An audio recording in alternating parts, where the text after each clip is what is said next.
Now to take a look at today's business headlines. And for a little help with that, let's bring in Jen and the Money Men, Executive Vice President of the Commonwealth Foundation, Jennifer Stefano, Business and Markets Analyst and NewsMax contributor, Seth Denson, and America's Accountant, Professor Dan Geltrude. Good morning, everyone. How is everyone? Good morning, Jen. Good morning. Well, let's start off by talking about the markets, which were closed yesterday, of course, for Martin Luther King Jr. holiday. They closed mixed on Friday, with the Dow dropping 200 points. Both the NASDAQ and the S&P closed up. Looking at futures this morning, everything's in the red, with both the Dow and the NASDAQ down more than 200 points ahead of today's opening bell. Jen, what's on your mind? What's got investors worried this morning?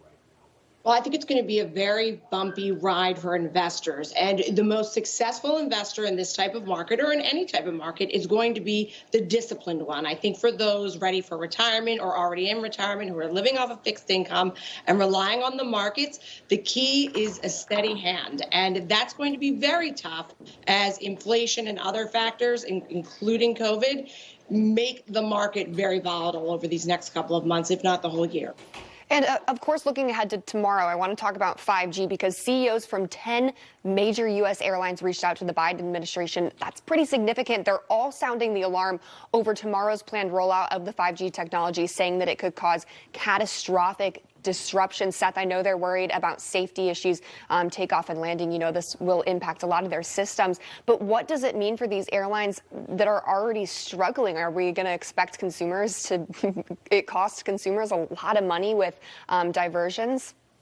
Well, it could cost consumers money, could cost these airlines money if they do ultimately have to shut down and delay these flights. Listen, as someone myself who flies 100,000 miles a year, I want to make sure that plane's working well. And this is new technology. It's kind of uncharted territory. There are similar 5G technologies in Great Britain and Europe that haven't seemed to impact these altimeters. That's really the concern here, are planes that have to fly in low visibility. That's what these CEOs are concerned about. Of course, AT&T, Verizon, they're concerned about their stock price, which is down year to date. So they're concerned about getting that back up. But listen, we all remember that scene from Die Hard 2, right, where Bruce Willis runs out into the runway because the terrorists have knocked out the lights and he's flashing these torches.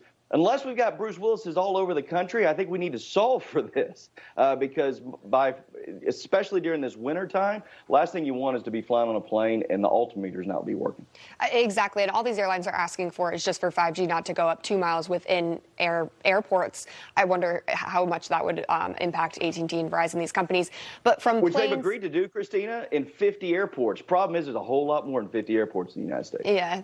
We're going to talk about the cruise industry now. The Norwegian Cruise Line canceled a cruise mid-voyage last Thursday. Celebrity Cruises and Royal Caribbean International have also canceled upcoming cruises as the Omicron variant. It just continues to spread. Dan, we thought the cruise industry was back up and running, but it seems like COVID is still choosing to target them.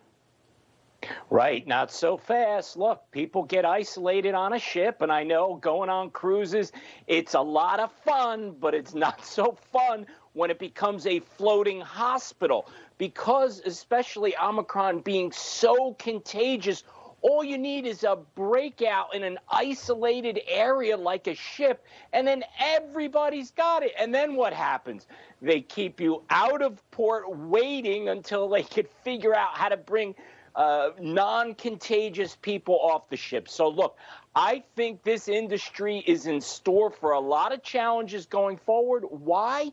Because the virus isn't going away. Exactly. Another company that's being hard hit by the virus, Peloton. It's announced that inflation and the supply chain crisis, and it's passing those costs on to the customers with an increase in prices and fees. Seth, do you think the ride is over for Peloton?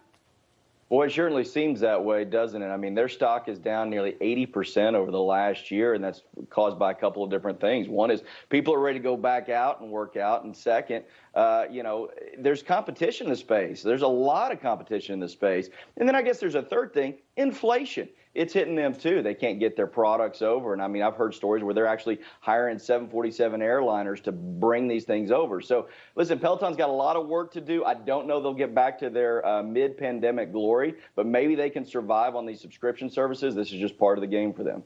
Before we go, we've got to talk about this latest precious gemstone that's heading to auction. We're talking about the record-breaking 555 carat black diamond dubbed the Enigma. Sotheby's is auctioning it off next month. Jen, of course, diamonds are a girl's best friend, but this one seems almost unattainable. Have you heard about this diamond? I have. They came to me about it, and I said, it's just not my look. It's not my style. I think I'm going to pass, but thank you. Look, this is apparently very rare. It comes from outer space millions of years ago and landed and through a meteor on the Earth, and then it was mined, and it's been owned privately before. But things like diamonds are interesting. They're like art. They're really useless articles unless people find them to be valuable. So I'll be very interested to watch the auction and to see how quickly this gets driven up. This is certainly different than, say, a man-made piece of art in that it is a rare earth, something that came from the earth that is millions of years old, that really has a provenance to it that should be interesting to watch. But I will say you have to be careful with these things. They can quickly become not quite as valuable as they once were. Right. Well, listen, if anyone wants to bid on this for me and gift it to me, I would be more than happy to accept. Dan, is there anyone are you going to bid on this for anyone special?